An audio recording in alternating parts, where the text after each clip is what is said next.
Hello everyone, welcome to my Car Review 2025 official channel. I hope everyone is having a wonderful day. Before we begin, please hit the subscribe button and give this video a thumbs up. The Chevrolet Corvette Stingray is already a formidable piece of performance with serious supercar credentials.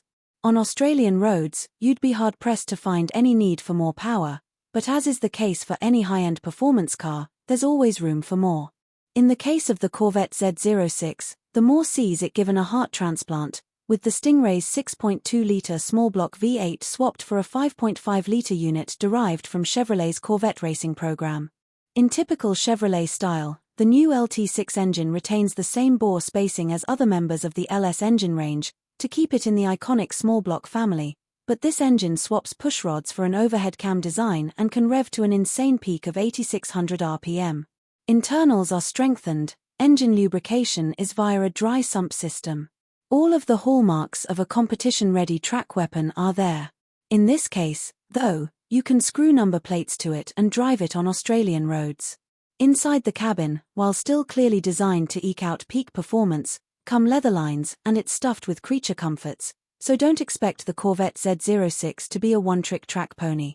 We spent a week behind the wheel of the Z06 to see what it can do. The current Australian Corvette lineup covers 3 models, the Stingray, E-Ray, and Z06. Pricing starts from $182,000 for the entry-level Stingray 2LT Coupe with higher-spec 3LT and convertible options available. It's worth noting that all Corvette coupes are actually Targa tops, so you can enjoy the open air in any Corvette. Convertible models feature a powered roof instead. The E-Ray adds an electrically driven front axle to the Stingray's 6.2-litre V8 for a formidable performance hybrid. It's available as a coupe only from $275,000 before on-road costs. The heaviest hitter in the Australian Corvette range, however, is the Z06. Surprisingly, though, its $336,000 price tag doesn't get you the most powerful Corvette. With 475 kilowatts and 595 Newton-meters outputs, the Z06 actually trails the E-Ray's 488 kilowatts per 806 Newton-meters combined figures. That might seem a little odd, but Chevrolet's performance hierarchy sees the rear-wheel drive Z06 configured to deliver consistent performance under the extremes of track work. Our North American friends get access to a twin-turbo ZR1 with even more outrageous figures, but there's been no confirmation of that model for Australia.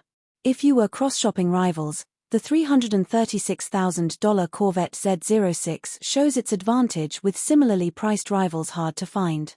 A Porsche 911 Carrera S would set you back $342,700 before options and on-road costs. Porsche's 3.0-litre twin-turbo flat-six engine delivers 353 kilowatts and 530 Newton-meters, so while it's not underpowered by any stretch of the imagination, it can't match the Corvette's firepower. The new generation Maserati Gran Turismo Modena swaps its previous V8 for a 365 kilowatts per 600 Newton-meters 3.0-litre V6, and as suggested by the name, it fits the bill for a high-performance tourer with a more opulent cabin and a few more creature comforts inside. The more powerful Gran Turismo Trofeo turns up the heat, but also pushes pricing past $420,000. If the Corvette's appeal lies in its mid-engine layout, the McLaren range offers the closest match, but the $436,615 McLaren GTS V8 or $495,004 Artura Hybrid V6 require a larger outlay than the Corvette. While moving into a mid-engine Ferrari 296 GTB is a much more serious commitment at $604,000. The pedigree of the Corvette may be debatable alongside European supercar makers with far-reaching histories or race teams expanding into production car manufacturing, but with 72 years under its belt, the Corvette isn't exactly short on credentials. No one would dare suggest that over $300,000 is a small amount of money, but lined up against competitors, the Corvette Z06 stands as a relative bargain for its race-ready potential. Jumpstart your dreams of Corvette ownership by checking out new and used Corvettes for sale at Drive Marketplace. There's a small selection of cars available now. Find Chevrolet and GMC vehicles at your nearest GMSV dealer here to view the Corvette, Silverado, and soon the GMC Yukon in person. If you're looking for more info on the Corvette, including the latest updates, pricing and offers, read the latest Chevrolet Corvette news here. The thing that often surprises about supercars in the metal is just how compact they are. That's not the case here, though. At over 4.7 meters in length and just over 2.0 meters wide, the Corvette isn't exactly space-constrained. In the interior, though, the cabin is still intimate. Chevrolet's decision to wrap driver controls around the driver makes for a fighter jet-like feel. This is a sports car through and through with a low-slung seating position, high sills, and grippy seats. It is fantastically form-fitted for the driver, but getting in and out of the driver's seat isn't exactly graceful. With a powered seat and steering column, the Corvette would greatly benefit from an easy entry function, but none is fitted. The steering wheel sits quite low too, which is great for the driver, but right where you need to swing your legs when getting in or out. Perhaps a little surprisingly, the interior of our test car was incredibly tasteful, finished in a very subtle black Napa leather and micro-suede interior with just a sweep of cool grey across the dash and doors for a bit of contrast. If you like, you can opt for much brighter trim combinations, and if you stick with the standard GT2 seats instead of the competition seats fitted here, you get the seat trim in the contrasting color as well. The driver focus is almost unrelenting, and the passenger gets almost walled off by the center console arm that forms the control bar for the driver. Ergonomically, having the climate controls and seat heating and cooling functions in one long single line is a bit of a flop. The space facing the driver with the push-pull tab gear selector, drive mode selector, and cup holders could be much more cleverly configured. Despite the very trackable status of the Z06, the interior is fully equipped with electrically adjustable front seats with heating and cooling, and high-quality leather, carbon fiber, and metallic finishes throughout. The seats are a magical mix of grippy and well-bolstered for cornering support without being punishing on longer drives. Given the Corvette is already tricky to get out of, the last thing you need is a numb bum or sore back on the way out. Cabin storage is a little more like what you'd expect in a regular passenger car, with functional elements like a decent glove box and a pair of cup holders, plus a lidded console and a slot-in wireless phone charger between the front seats. Boot space is divided between the front and rear of the car. Both storage areas can get quite warm, so not ideal for running your groceries home from the shops. The rear compartment offers the largest and most versatile space, and every time you pop the boot lid you get no choice but to check out the engine, which is actually pretty cool. Storage for the roof panel can be found at the back too, though with the roof slotted in available space shrinks, but the open-air experience it's so worth it. The focus of a car with this kind of performance should never be the infotainment system, but even still, what you get in the Corvette for the money you pay is a bit of a letdown. The 8.0-inch screen feels undersized and underfeatured when supercar rivals offer bigger displays with a wider array of performance and track-ready apps and telemetry. There are some performance monitoring screens, along with wireless Apple CarPlay and Android Auto, Bluetooth, and digital radio, but no embedded navigation or online services. The interface is big and basic, and simple to use on the go. The digital driver's display is a much more useful space, with a heap of customizable options for driver info, and a choice of layouts between a classic center tacho or a race-style horizontal tacho with a centralized speedo underneath and space to keep an eye on tire pressures and fluid temperatures for competition use. The Chevrolet Corvette range has not been subjected to local crash testing by safety body ANCAP. Similarly, its low-volume sales mean that overseas equivalent, Euro NCAP, also lacks crash protection data for this model. Recognized safety authorities in the US, like the National Highway Traffic Safety Administration and the Insurance Institute for Highway Safety, also lack assessment data on the C8 Corvette. The Corvette Z06 comes with a decent list of standard safety equipment. Not enough to give mainstream family SUVs a run for their money, but in the supercar class, driver assist features tend to be a little less important. You get key equipment like autonomous emergency braking, blind spot monitoring, rear cross-traffic alert, lane departure warning with lane keep assist, and blind spot monitoring. Features tend towards offering warnings rather than intervention, allowing the driver to keep control in most areas. Passive cruise control is included rather than an adaptive system. A 360-degree camera is fitted, with the option to view individual sections for a more detailed view.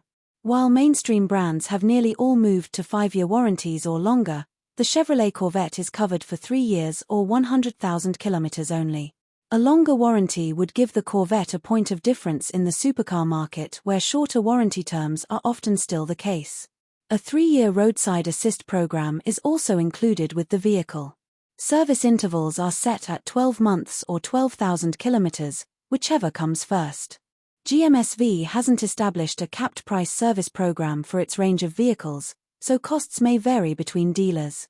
Our regular comparative insurer wasn't able to provide an insurance quote for the Corvette Z06. We'd suggest a specialist insurer would be a better bet for a car like this anyway. GMSV doesn't publish an official fuel consumption figure in Australia, but based on European specifications the Z06 is rated to around 16.5 litres per 100 kilometres. It's not often a car matches its claim, but in my week with the Z06 I saw consumption of 16.6 L 100 km. Not exactly miserly, but for a car with such blistering performance potential, still quite decent. The 70-litre fuel tank provides around 420 kilometers of range at the consumption I recorded. If you're using your Z06 in a more aggressive manner or hitting the track, expect to fill up more often. The Corvette Z06 already starts from a strong base. The entry-level Stingray impresses with its sharp road holding and incredible performance. That gives the Z06 a fantastic starting point, but dials things up, and then up some more. Most surprisingly, around town, the Corvette Z06 can still be docile and easy to manage. A supercar you can daily drive. It's a tale of two cars, in a way. If you keep engine revs low, the Z06 is almost subtle, but sweep the tacho needle past 3,500 RPM and all of a sudden the Corvette feels almost vicious. You won't wait long to get into the upper rev ranges either, with the 5.5-litre engine able to sweep the tacho with almost instant reactivity. In classic naturally aspirated style, torque isn't immediately available. It builds predictably, and the 595 Nm peak is no small number. You've got a wide band of revs to play with, too, to ramp up performance as you desire. With peak power at an incredible 8550 RPM, that's a 2100 RPM higher rev ceiling than the Corvette Stingray. In all honesty, buying a Z06 to use solely on the road feels like a waste. The Stingray hits all the performance metrics you could ever wish for on the street. It also sounds better too. The Z06 is sharper, faster, and more muscular in a way that sees it perfectly set up for a life of track work. Somewhat annoyingly, though, Chevrolet's engineers have still made the low-speed comfort good enough that you can drive it every day. Ride is firm without being taxing, and the adaptive dampers mean you can cycle through former settings when road conditions allow. Grip is something else again. The balance in the Corvette Z06 goes far beyond what you'd ever be able to explore on public roads. I almost expected the ferocious V8 would be tugging at the rear wheels to overcommit, but firing out of fast bends, the Corvette can feel just a hint playful, but is more planted than I initially expected. The Z06 tested here was also fitted with the available Z07 performance package, which adds carbon ceramic brakes, a set of serious Michelin Pilot Sport Cup 2R tires, MagneRide adjustable dampers, and a carbon fiber aero package, but doesn't include the carbon wheels that are an additional extra. The brakes are just about strong enough to separate your face from your skull if you step on them hard enough, but they do deliver their best work with some heat in them. Unlike some high-performance packages, though, these aren't grabby or squealy at low speeds. The only mismatch for the performance focus was the steering. It felt heavier than expected and required a lot more input. That's probably aimed at high-speed stability, the downside being a heavy, syrupy feel when it comes time to navigate city streets and compact parking garages. Other supercar rivals can feel a lot lighter and more communicative over the front axle. The biggest letdown by far is the sound. Corvettes fitted with Chevrolet's 6.2-litre V8 have a ferocious burble that is deep and pleasant, and is probably exactly what comes to mind when you imagine a big American V8. The 5.5-litre engine sounds different, and that's no doubt down to its flat-plane design, which leads to a very different oral signature. Australian-delivered cars also get a European-spec exhaust, which is quieter to comply with noise regulations there, and feels deliberately muffled from the cabin. On the outside, it's still quite loud, but for the driver, the engine sounds mechanical and thrashy, without the lovely precise pitch of old Ferrari flat-plane engines. The Corvette family tree offers 3 very close but distinctly different performance options. None are slow. A Stingray will run 0 to 97 km per hour, 0 to 60 miles per hour, in 2.9 seconds, which is hardly wasting time. The Z06 will trim that down to 2.6 seconds, and perhaps a little oddly, the cheaper E-Ray is quicker at 2.5 seconds. But it's the engineering package, which already comes from a very competent base, that puts the Z06 on a higher plane. It's a car built for competition with tweaked aerodynamics, track-built engine lubrication, and a major tech upgrade that sees pushrods replaced with a hand-assembled overhead cam engine. More than just a Corvette with the heat turned up, the Z06 rethinks performance, braking, and suspension to ensure it can stand up to the heat of competition. And that makes it tricky to recommend. If you're genuinely going to use it at track events around the country, either as a starting point for your own race car or just for kicks, it is well worth the spend. If you just want the sharp styling of a C8 Corvette and like the idea of an occasional fast start away from the traffic lights, then a Stingray or E-Ray is probably all you need, with a better soundtrack to boot. So what do you guys think about this update? Let me know in the comments below. And if you like my videos, please press like and subscribe for more. I'll see you guys next time.